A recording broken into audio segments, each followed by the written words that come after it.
My name is Kelsey Jones, and I'm a Senior Program Manager with the National Association of State Energy Officials, or NASEO. And we're really looking forward to a great webinar today featuring two impressive state speakers with great expertise and experience in the rural energy space. We're also going to be providing some information on key rural funding opportunities and also give some background on the relaunch of the Rural Energy Working Group. So I'll be joined in moderating by my colleague Jasmine Shia, and just a few quick logistics before we get started. So this working group meeting is set up as a Zoom meeting versus a Zoom webinar. So as most of you can probably tell, you're all on screen and able to unmute yourselves, which we did on purpose to kind of provoke a lot of good opportunities for discussion and Q&A after the presentations. And we will be recording this meeting and distributing that and the slides to all registrants early next week. And then finally, I just want to thank the U.S. Department of Energy's Office of State and Community Energy Programs for their support of this effort. Next slide. So before we dive into the real meat of the webinar, I wanted to provide some background on the Rural Energy Working Group, which has been an effort NASEO has been supporting and engaging on over the last several years. But we kind of took a hiatus as states were dealing with other priorities and funding opportunities. But over the last several months, there's been a lot of interest from state energy offices and NASEO membership at large to really dive into some of these priorities again. So we're really excited to be relaunching the working group and use the working group to provide resources and peer sharing opportunities for state and territory energy offices on, a variety of key issues, including energy agricultural issues, clean energy siting in rural areas, economic development and workforce, rural community engagement, and other rural priorities. And the working group will continue to meet on a quarterly basis, and we'll have, both webinars open to the public and some states-only forums that we'll share information about after this webinar. We'll have kind of a list of some of the upcoming events and key dates to be aware of. But now I'm going to turn things over to Jasmine to walk through some of the key federal funding opportunities in the rural energy space before we get to our two state presentations. Over to you, Jasmine. Thanks, Kelsey. So today we'll just be providing pretty broad strokes overviews of some of the funding opportunities available through the Infrastructure Investment and Jobs Act, as well as the Inflation Reduction Act, and also mention some of the annual appropriations that are typically made available for supporting rural energy. So to just remind everybody again, you don't have to take notes furiously on these opportunities. These slides will be forwarded along and hopefully serve as good reference for what's available currently. But to start with the Infrastructure Act, there are several funding opportunities that have rather broad project eligibility that folks may be aware of: the State Energy Program, the Energy Efficiency and Conservation Block Grant, or EECBG. And in addition to that, there's also a provision for energy improvements in rural or remote areas. And this is a very exciting opportunity that engages a very broad swath of stakeholders that includes state government entities. And currently there are two funding opportunity announcements for FY23. There was one published back in March of 2023. Offering competitive grants with the requirement of a cost match, and then one published in May 2023 that has a more streamlined application process and doesn't require a cost match. So those are two opportunities currently on the street for IIJA. And then for the Inflation Reduction Act, there's a whole set of provisions from sections 22001 through section 22007 that are all administered through the U.S. Department of Agriculture, or USDA, offering loans, competitive grants, as well as combinations of loans and grants for loan modification and refinancing, targeting everyone from rural electric cooperatives to agricultural producers to promote renewable energy systems and even biodiesel, as you can see in section 22003. So there's a lot of really exciting opportunities here through the Inflation Reduction Act as well. And then I'll also shout out that the Empowering Rural America program, also called New Era, because there is already an existing ERA program that also targets rural energy, is currently available or open to letters of intent. And those should be submitted by August 31st. And Rocky Mountain Institute, or RMI is hosting a series of online trainings that are coming up very shortly, I believe next week on June 12th and 13th, that will help rural electric cooperatives dive deeper into the emissions requirements and available financing options through this grant. I kind of covered the first two listed here. Again, these are opportunities through the USDA, all provisions from the Inflation Reduction Act. And then there are also some opportunities for tribal energy, and those will be administered through the Department of the Interior as well as Department of Energy. We recognize that federally recognized tribes might frequently also be in rural areas. So as states think through their engagement on rural electrification and energy improvement topics, that might be a pertinent opportunity to engage in as well. And then there are also these federal opportunities that are through annual appropriations. The state energy program is an annually appropriated pool of funding that can be used for a very wide range of activities, including rural energy improvement. And then there's also the USDA Rural Energy Savings Program, or RESP, and Rural Energy for America Program, or REAP.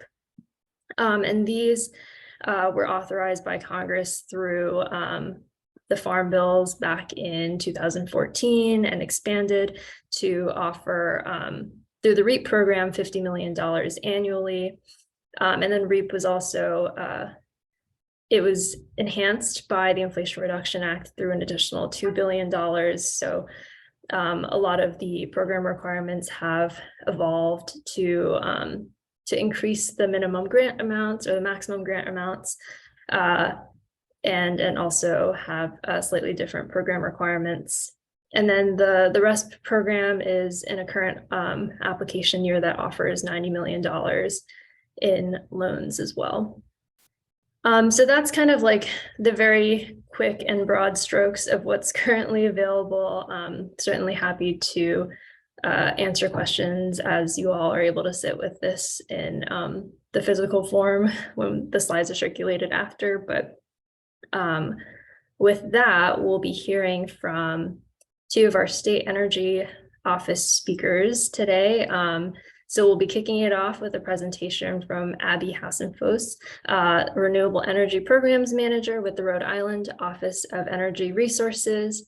And then that will be followed by a presentation from Carrie Heinrich, Energy Assurance and Technical Assistance Lead at the Wisconsin Office of Energy Innovation, where they'll be talking about programs within the state that leverage both federal and state funds. So with that, I'll bounce it over to Abby. All right, good afternoon, everyone. First off, just thanks to the NASEO team for having me here today. My name is Abby Hassenfuss. I am a Renewable Energy Programs Manager for the Office of Energy Resources. So we are the state agency responsible for designing and implementing programs that can help us reach our long-term and ever-evolving energy needs. And one of those programs being the Agricultural Energy Program. Next slide, please. So just a very brief and high-level agenda of things that we're going to cover today. I'll talk about a brief overview of the Agricultural Energy Program, what it is, housekeeping items about it. I'll touch briefly upon like a case study or success story, if you will, at a farm that participated in the program. Their name is Verde Vineyards. They installed 3 clean energy projects, going through our program only one time, but leveraging funding opportunities from other sources as well to fully transform their farm, not only from a reduced energy burden standpoint, but also a climate resiliency standpoint.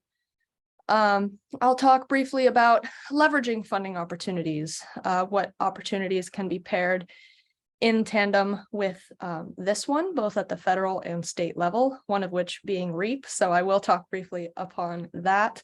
And then I will wrap things up with some of the opportunities and challenges that surround many of the farms that come through our program, which a lot of them might be startups or smaller scale farms, and how that might meddle with the configuration, reporting, and competitiveness of REAP and other federal opportunities. Next slide. All right, so I made my slides not too text heavy. I'll do a lot of the talking myself, but the Agricultural Energy Grant Program started in 2016. It is funded using proceeds from the Regional Greenhouse Gas Initiative, or RGGI. So this is not a federally funded program. And this is essentially a grant program that offers grants of up to $20,000 to farmers and agribusinesses who are engaged in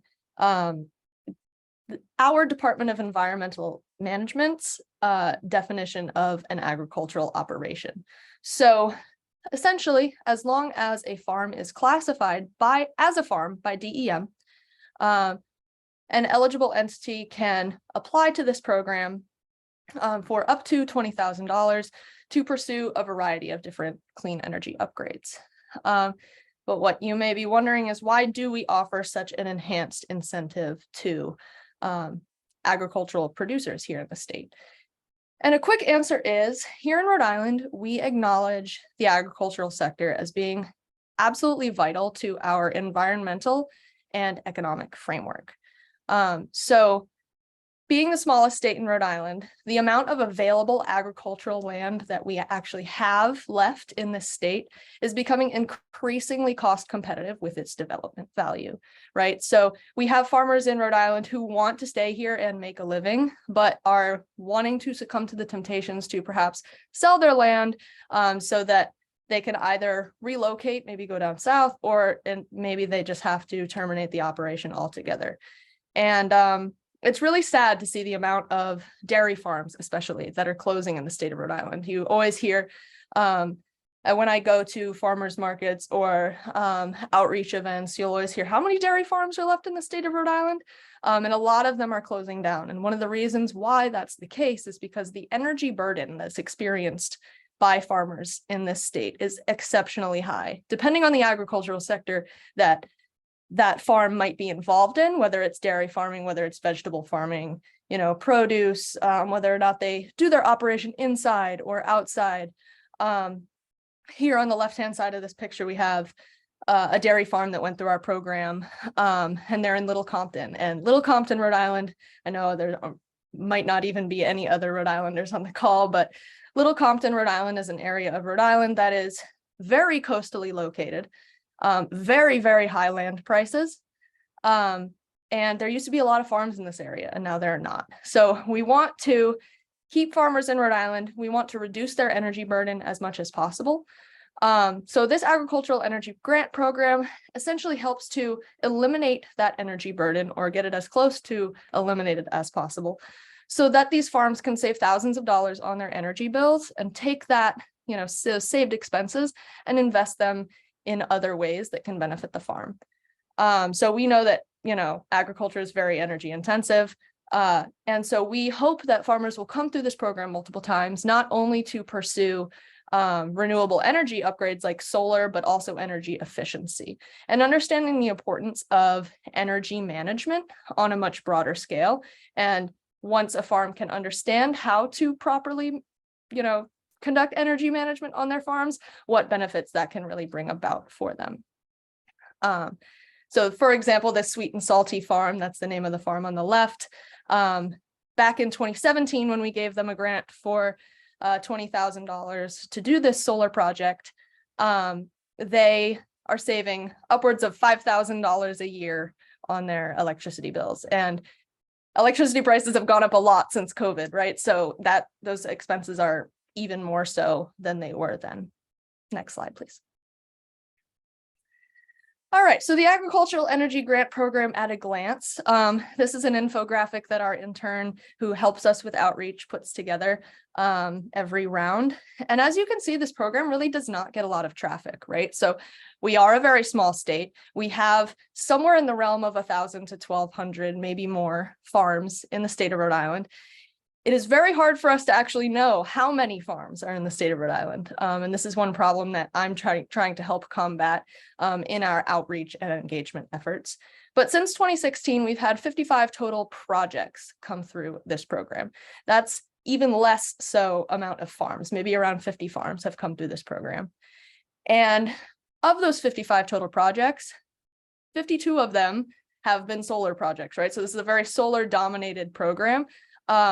But of those 52 solar projects, 3 of those projects have come, or 3 of those farms have come back to the program to pursue energy efficiency upgrades.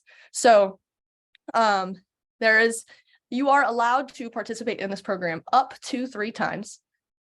2 of those times can be for solar, but we save the last one because we really want people to pursue energy efficiency upgrades. So we want people to come back, stay involved, and pursue both the energy efficiency and renewable side of things. Next slide, please.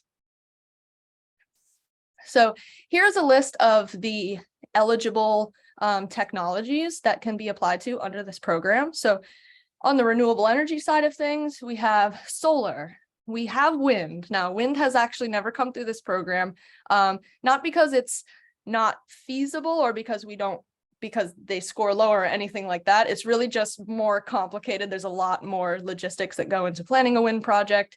And we haven't seen it through this program yet. Although when you drive through rural areas of Rhode Island, you do see wind projects located on farms. We did not fund those projects, but we also accept biomass, which we have not yet seen. The only renewable energy technologies that we have seen come through are really solar and recently energy storage. So we highly encourage the pairing of solar with energy storage, not only, for demand response reasons, but also for climate resiliency reasons. And for the energy efficiency space, we want to highly stress that heat pumps are an allowable technology on the energy efficiency application. Our office is actually going to be launching a statewide heat pump incentive program for residents and small businesses. So that funding opportunity, once it goes live, will be able to be paired with this funding opportunity.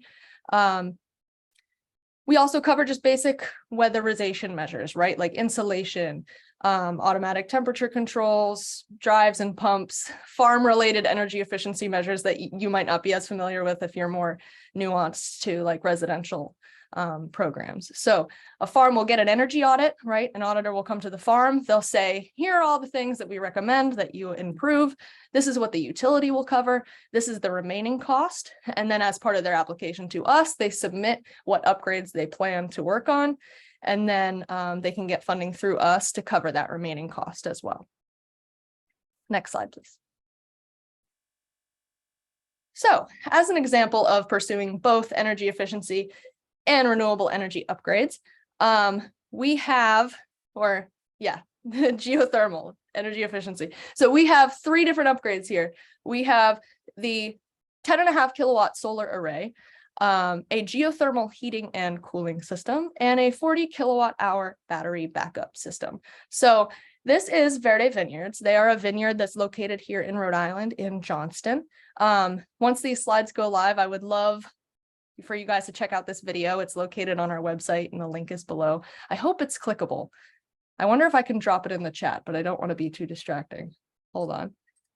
I do have it. I'll drop it in the chat just for later, just for fun. So Verde Vineyards is a vineyard that during Hurricane Sandy, Hurricane Sandy came through in 2012, and they lost all of their wine. And this was because they had no ability to have backup power on site, right? And wine is very intensive on temperature control. And so Jim Verde, who owns the farm, he lost all of his wine and he thought there has to be something that I can do here to be more preventative in the future. So he got the 10.5 kilowatt solar array. That was funded through our grant program. And then he also got a geothermal heating and cooling system, right? So we're promoting heat pumps. And geothermal is essentially a ground source heat pump, and it works really, really well for a wine cellar, right? So if you watch the video, you can see him, messing with it. And because of these 3 upgrades in tandem, not only does this vineyard run on 100% clean energy with behind the meter systems, but he also has the backup power that gives him the sense of peace of mind that he doesn't have to worry about reliability issues, right? So climate resiliency handled, energy burden handled. And this is just a really cool example. This was the first video we ever did, and we hope to do more videos in the future with farms who come through our program to help promote their success stories. Next slide.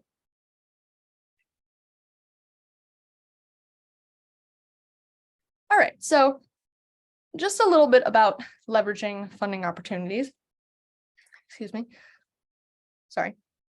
So the Rhode Island Agricultural Energy Grant Program can be paired with basically any of the following opportunities and more once they go live, right? Like the heat pump program that I mentioned. I decided not to put it here because it's not live yet, but we start with things at the state level, right? So the Rhode Island Agricultural Energy Grant Program can be paired with the state's upfront solar grant, right? So the Renewable Energy Fund here in Rhode Island is a ratepayer funded grant program. So like I said earlier, our grant program is funded with RGGI dollars from the Regional Greenhouse Gas Initiative. This Renewable Energy Fund grant is essentially funded using like the system benefit charge on everyone's energy bills. And this is an upfront grant. And it's really important that we can pair upfront grants with grants that function more like reimbursement programs so that people can get the best return on investment possible.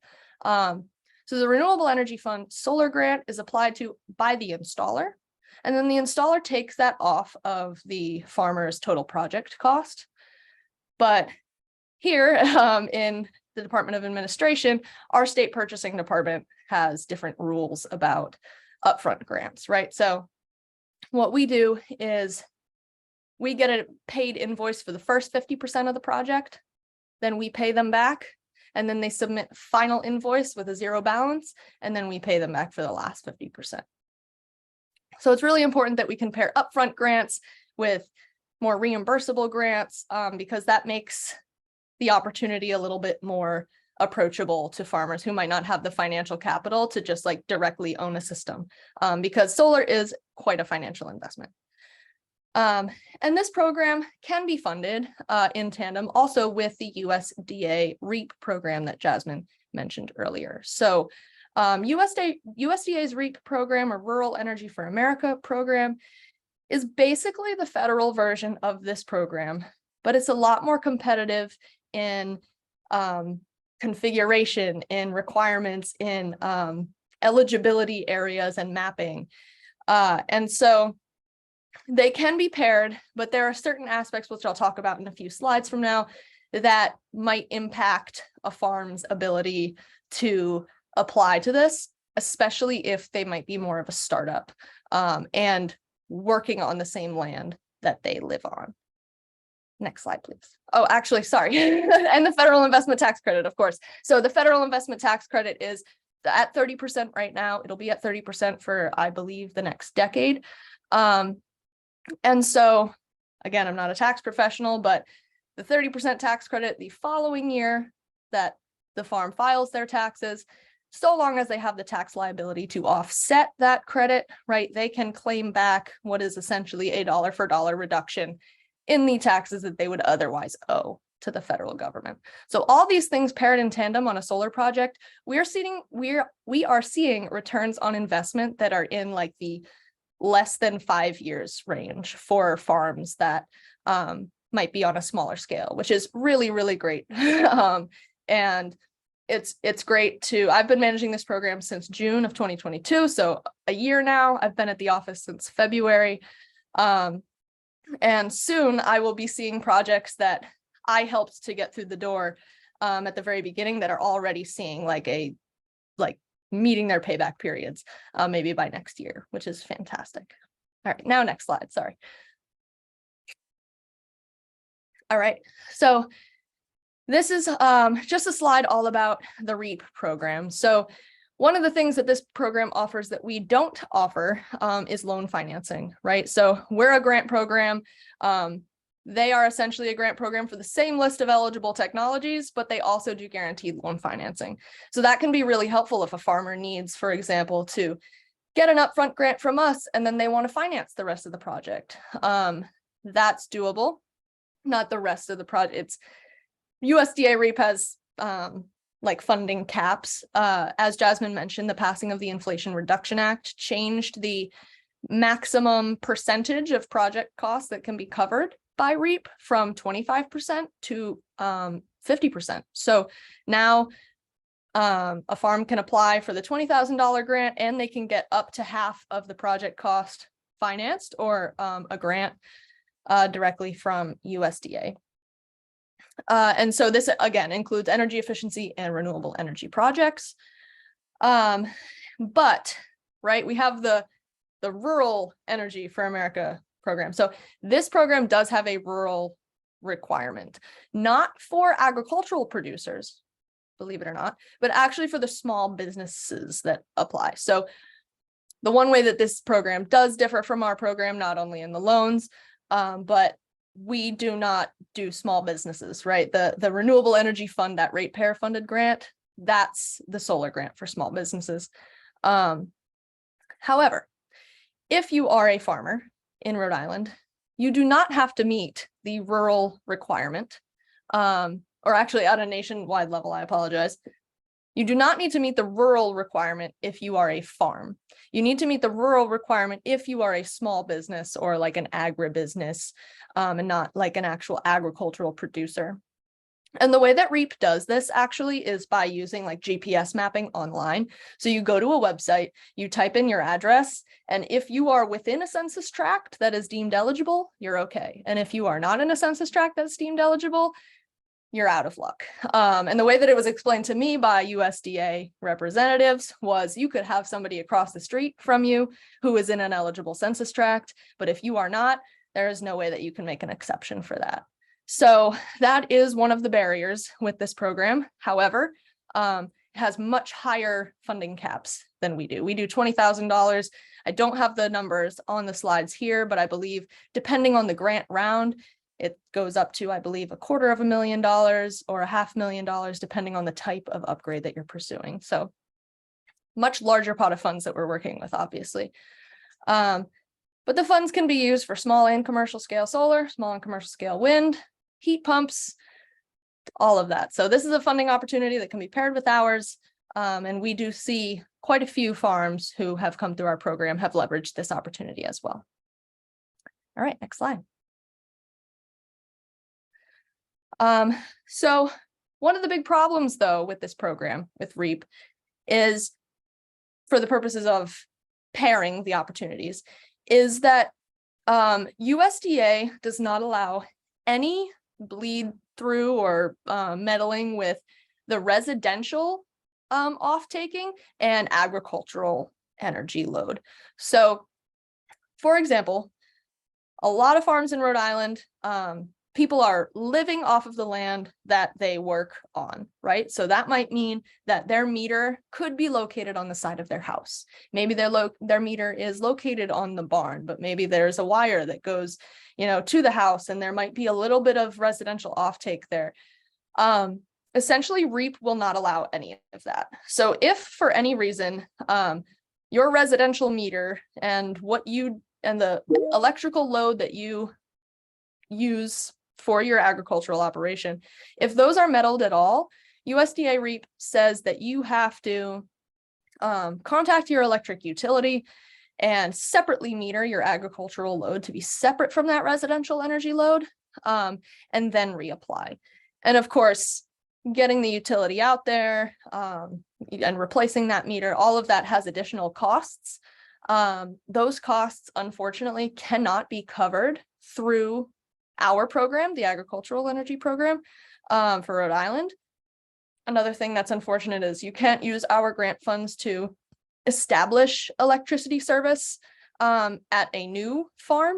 It has to be spent on an energy efficiency upgrade or a renewable energy upgrade. So I don't like to say that residential benefit is allowable because, and I've put that in quotes here, because it's definitely not encouraged by any means. But here, OER, the Office of Energy Resources, and DEM, the Department of Environmental Management, we acknowledge the fact that in order to meet our Act on Climate goals, with 100% renewable electricity by 2033, net zero economy-wide emissions by 2050, we need to start somewhere, right? So we allow residential benefit, but we don't encourage it. Whereas, you know, if that person wanted to apply to REAP, they would have to pursue those electrical upgrades. So that is one caveat. We have seen several of the applications that come through this program run into halts, right? So we give them the go ahead, but they are just sitting there waiting on REAP to get back to them about whether or not they're eligible. And sometimes that can lead to some pretty serious holdups on the application front on our end.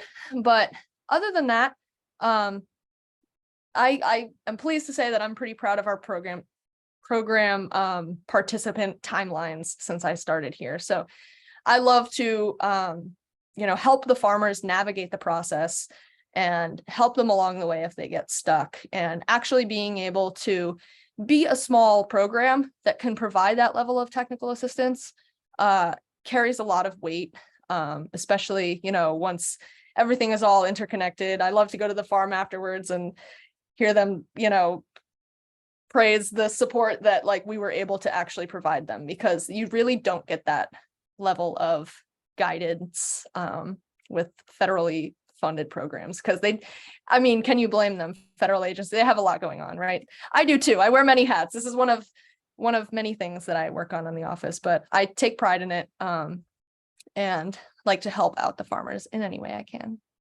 That might be the last slide. I'm not sure. It is. Okay, so that's it from me. Happy to take any questions. This is my email here if anybody has any follow-ups. But yeah, thank you so much for having me.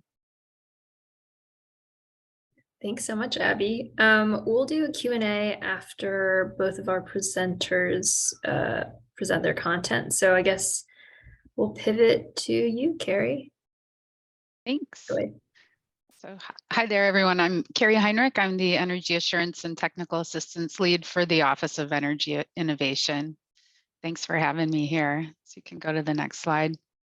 So the Office of Energy Innovation mission is to increase resource efficiency and economic development across the state. And those efforts are supported through federal and utility ratepayer funding.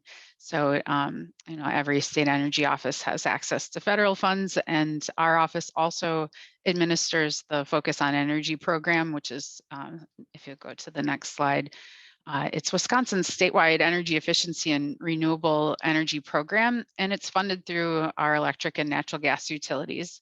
So the vast majority of Wisconsin's utilities participate in the FOCUS program and provides rebates for efficiency and renewable projects. Next slide, please.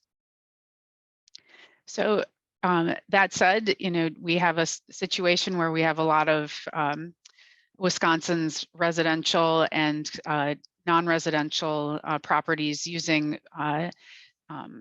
liquefied petroleum or propane for heating, and we needed to identify ways that we could reach those propane using technologies through efficiency measures. And those areas are typically in the rural parts of the state. So we wanted to encourage efficiency for those markets.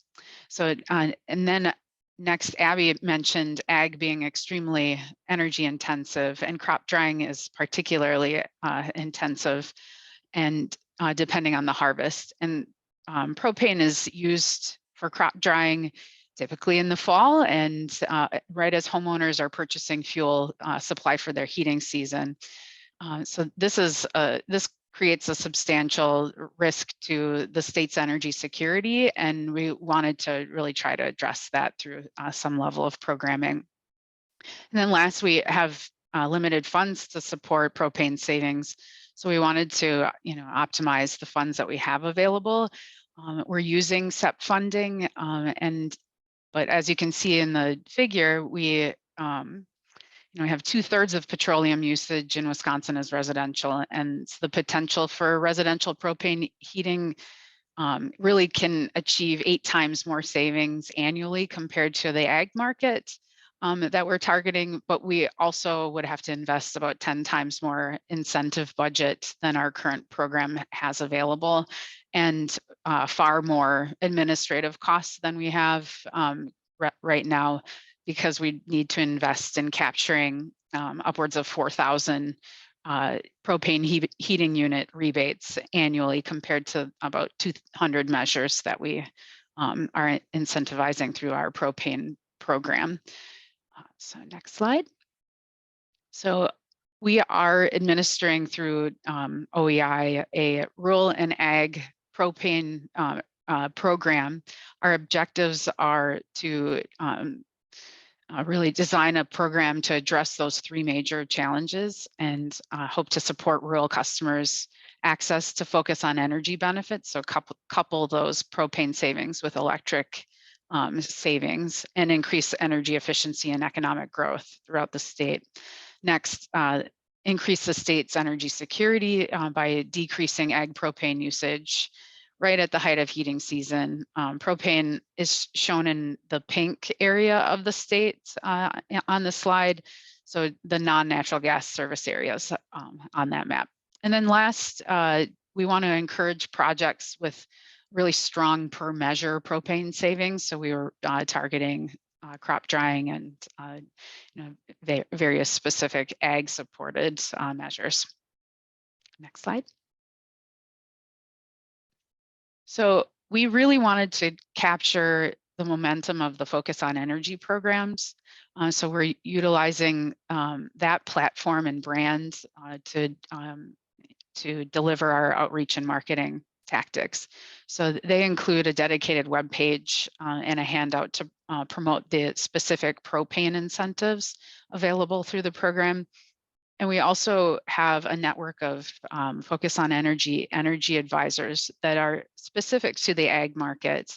They spend time with customers to help them understand the savings potential through their every aspect of their business, not just the propane savings.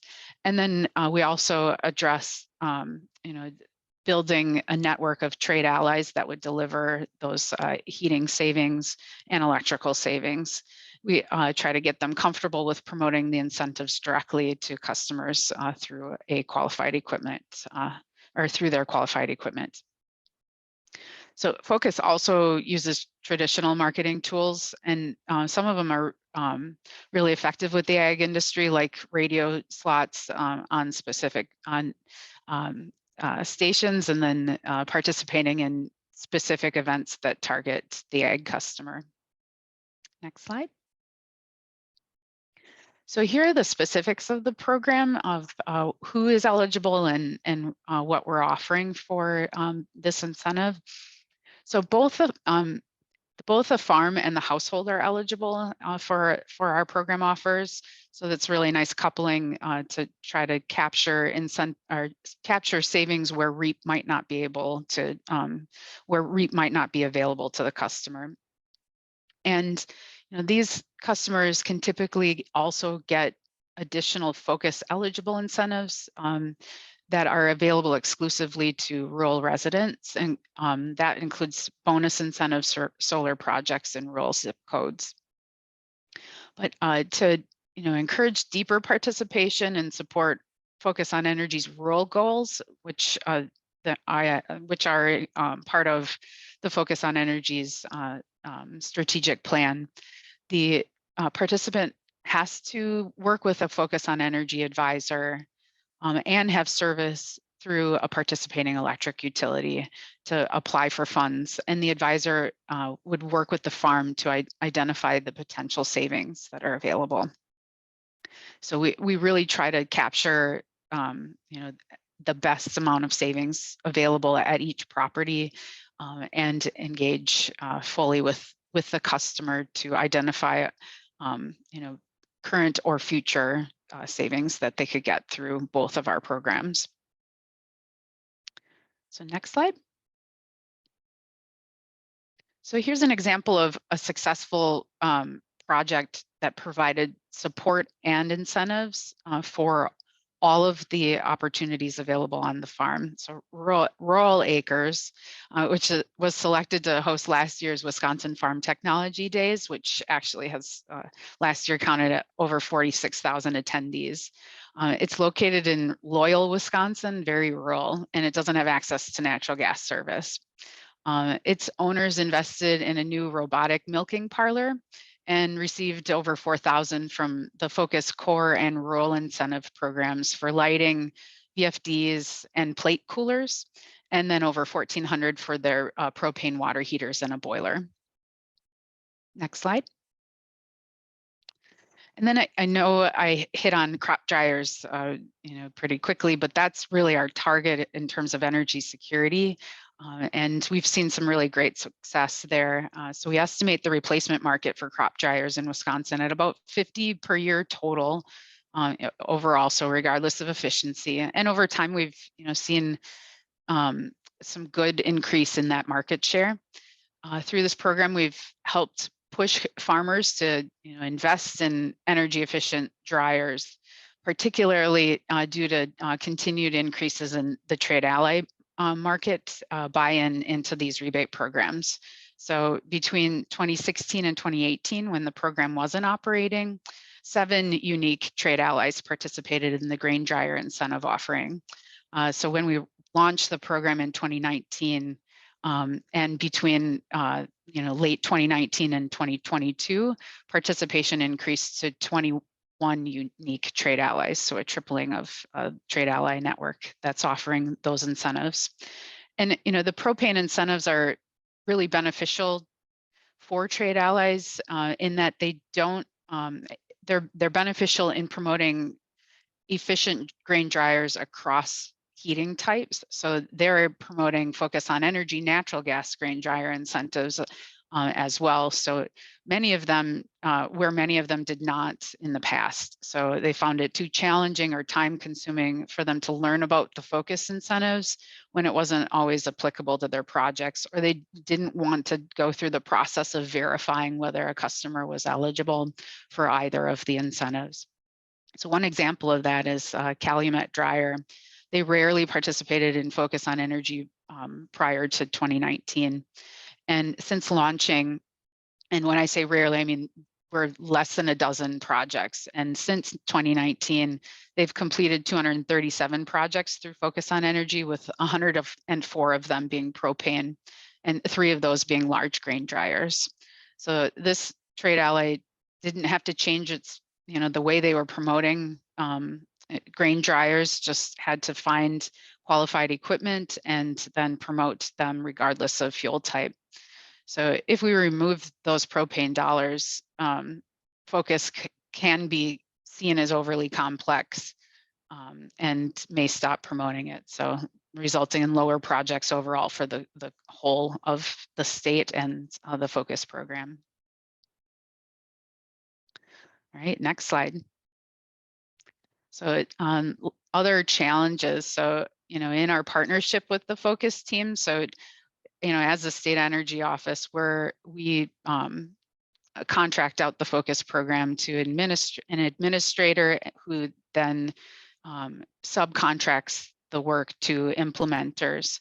And so through that partnership, and I should say that, the Focus team is 100% delivering this. We are the state energy office is purely involved in the design and delivery of the funding. It's really the network and the hard work of those Focus staff that are delivering this project for us. But we've found the biggest challenge is that the project and the sales cycle timing don't line up with the SEP funding and our contractual timing with the Focus team. So we've attempted to address that challenge by removing a pre-approval requirement, which sort of overlapped the order and ship requirements. So the focus program cycle is January to December. Meanwhile, customers are tending to order things in the late winter to early spring and then having them shipped after the thaw. And so that was interfering. Pre-approval is required, but you need to complete the project by the end of the year. So we dropped the pre-approval requirement and also extended the MOU timeline for our agreement with the focus contract team. So it really has helped address the timing of the project relative to the timing of the funding. You know, another challenge that we deal with is that because propane incentives are federally funded, farmers can't take advantage of the other funding federal opportunities like REAP. But we are tending to serve those customers whose projects were not able to obtain REAP funds, like the residential equipment, or REAP funding in Wisconsin is extremely competitive. And so we always have more projects than we have funds for. So we're taking advantage of those opportunities as best we can. So, one more area for growth, we're seeing, ag operates a lot on word of mouth. So when a customer sees a neighboring farm, that's been successfully through the focus programs or propane incentives, it, is really motivating to them to implement something. And so we really could do more to promote this program.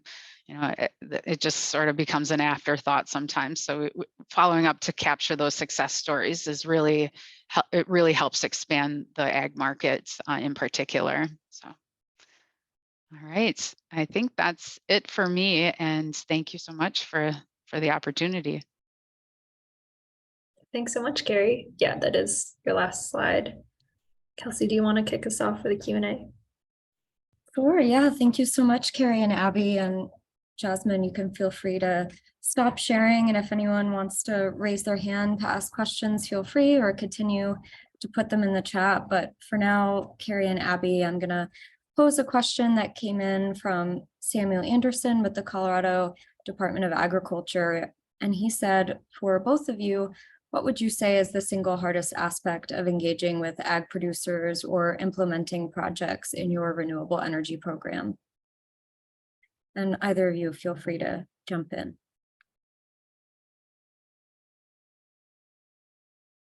Abby, you're muted.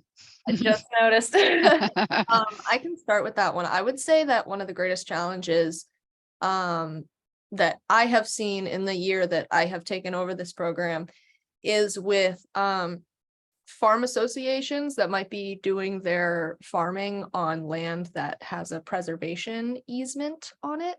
A lot of people don't understand, and I didn't for a while until it had to be very explicitly laid out for me by DEM, who remained rather unclear on it for some time, what the actual rules are surrounding preservation easements and renewable energy development and what its purpose is, right? So in Rhode Island, you can't have like a solar farm that exports to the grid, like kind of like community solar type, like large scale arrays on preserved land.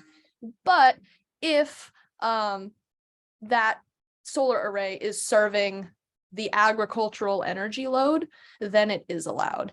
And just last round, we had a farm association that's on preserved land, or land with an easement that is being leased from the Department of Environmental Management here in Rhode Island. Their project has essentially just been on hold for a really long time, just with all of the procedural steps that land that has an easement on it goes along with. And it's really frustrating trying to help them navigate that, because it can be hard to stay on top of essentially like email correspondence and making sure it moves along. But I really do try to make an effort to keep those things moving along, even though it really can draw out those program timelines or project timelines for that matter. And I would say very similar issues there. We also have we have issues around specifically getting to rural properties. So I mentioned the energy advisor team is there to support, but as far as getting renewable contractors on site, so a lot of contractors aren't interested in dealing with a smaller project. They're going after the large ones, or in rural areas, there's just not a lot of selection still. So there's that aspect, and the relationship piece is key. Ag customers want to be able to trust who they're hiring, and so they're again relying on word of mouth, and which makes the rural contractor very busy. Great, thank you both. Yeah, I think those answers, and also Carrie, your point about, certain farms and agricultural producers being motivated by success stories from other similar locations is really important to highlight, and maybe a good example of the importance of doing case studies and videos like Abby shared during her presentation. But Carrie, I just wanted to circle back with another question from the chat for you. And it says, Carrie, do you expect Focus on Energy will be integrating their resources and with IRA/IIJA in delivering energy efficient retrofits to homes in USDA eligible areas? Will Focus on Energy and Trade Ally Network members be conducting assessments and completing the retrofits? So yes, that's definitely appreciated and timely, and we anticipate that. So the commission recently determined that Focus on Energy will be the driver for the homes and HERA funding for the state, and we expect that those funds would be able to support efficiency in the residential propane market in an unprecedented capacity. So to be able to capture those, 4,000 propane heating units, or the, transfer to heat pumps is a possibility now, along with, weatherization measures for the state. So huge potential, and really hope to see folks taking advantage of that, and through the assessments and the delivery of weatherization rebates through those offers. Thanks, Carrie. Yeah, it seems like there could be interest in doing a future webinar focus group specifically talking about heat pumps and what kind of educational resources are available, or if there's any training for installation. But I'll move on to another question that I think might have already been answered, but just so everyone can see, we got a question about identifying REAP eligible zip codes. And it looks like Abby put a link to the chat for identifying eligible census tracts. So all of you be sure to check that one out. And then Abby, if you wanted to jump in. Yeah, I just wanted to quickly add, this might just be like totally not like a misnomer or whatever. It is not by zip code, but it is by census tract. So you could have multiple census tracts within one zip code, that some might be eligible, some might not. So it's, I believe, 50,000 people is their like property eligibility requirement. But yeah, it's by census tract. That's all I want. Thanks, Abby. And yeah, another question for you and Carrie as well, if you want to jump in. How are you getting more uptake on energy efficiency measures when so much of communications and incentives really do focus on renewables like solar?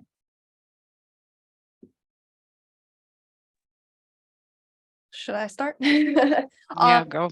So yeah, one of the problems so you might have noticed from the infographic I showed at the beginning that had like over 50 solar projects and a very, very small number of efficiency projects. For the purposes of the agricultural energy program here in Rhode Island, I'm kind of up against the utilities energy efficiency programs. So one of the reasons why farms might not come to us is because the utility has a much more robust marketing strategy for their energy efficiency programs. You might notice the same in your state, that they're really bolstering, get a free energy audit, get your audit recommendation summary and install those measures. And so I am essentially a one-man team with my intern who helps with outreach. So a lot of people just pursue those energy efficiency upgrades elsewhere, but I don't have that data. And I wish I did. But heat pumps are really going forward are my way to kind of like open that door to farmers and help them realize like the technology has improved at like 5 times over what it was a decade ago. And, now you can heat and cool. And even though you live in Rhode Island, heat pumps do work well enough in the winter to keep it warm. Maine being a really great example, Maine's heat pump program is very robust and they are all the way up there, latitude wise. So, yeah. Energy efficiency is like me competing with Rhode Island Energy for the traffic, but and yeah, I would say I think that farmers are, and the ag market is really fiscally conservative and are taking advantage of energy efficiency measures, and we're riding those coattails through the focus program with this rural propane offer. So it's yes, they're seeing solar projects and wind, but they're also seeing the real value in efficient pumps and drives and all of those other measures. So I think it's happening. We just don't see it as, or it's just not as visible as solar. Great, thank you both. I think we have time for one last question, which is, someone is curious whether maybe Carrie and Abby, if you want to take this, if you're leveraging funds from the USDA Environmental Quality Incentives Program on farm energy initiatives, why or why not are you using that funding? So we here at the Office of Energy Resources, I always call it EQIP program. I don't know if that's like what the acronym people like to use. I would say that the Environmental Quality Incentives Program doesn't actually have an energy focus to it. So the opportunities are just siloed enough that people might pursue that EQIP grant or maybe a grant for NRCS or those more like environmental and agricultural non-energy related opportunities. But I used to intern for the office in 2019, and I put together this farm energy resource guide that essentially laid out all opportunities available to farmers. And when people ask what other programs are out there, I let people know of it, send websites, available information. But because it's not like those funds can't be spent on energy, I don't believe. That's why I kind of just point people towards the direction of more agriculturally and non-energy focused programs. But here at the Energy Office, that's our specialty.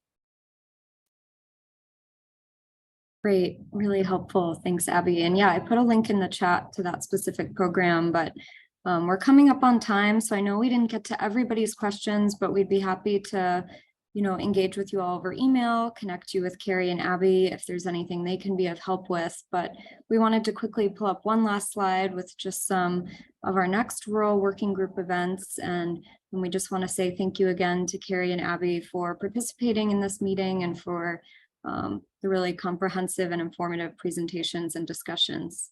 So Jasmine, if you want to close us out. Yeah, thank you for all sticking around just to follow up, and we'll circulate these in the associated registration links in a follow-up email. We have some upcoming webinars that'll be scheduled.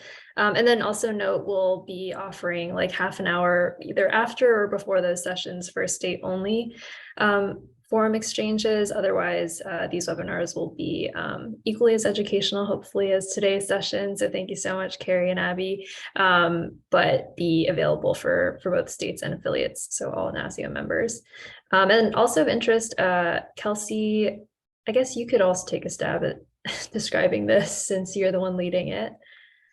Yeah, I just put a link in the chat, kind of tangentially related. We're having a webinar on fostering economic diversification in coal communities. So please feel free to register and check that out. We'd love to have kind of the rural agricultural perspective present as well. But thank you again to everyone for the time participating today, and we look forward to chatting with you all soon. Bye.